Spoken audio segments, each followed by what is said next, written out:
Welcome to Samba Samba. Enjoy the video. You start by updating the Xbox and Warzone immediately. This fixes known network bugs and improves stability.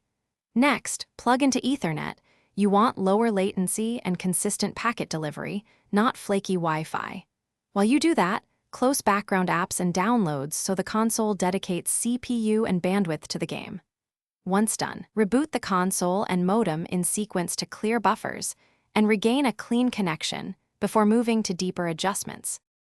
Now you adjust network settings to prioritize Warzone traffic and reduce packet loss. Assign a static IP and reserve it on your router so port forwarding and CoS always point to the same device. This prevents sudden drops. Enable CoS and prioritize that IP or game traffic to reduce congestion during high usage. Then forward the required ports. This opens pathways for smoother matchmaking and voice chat. Make sure NAT is open or moderate. Finish by optimizing in-game and system settings to stabilize frame timing and input responsiveness.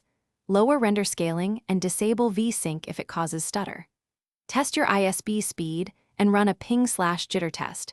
Persistent jitter above 30 milliseconds or spikes over 100 milliseconds means external network problems, so contact your provider.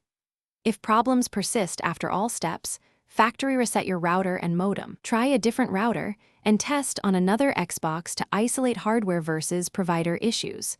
One key tip: capture packet loss logs before calling support.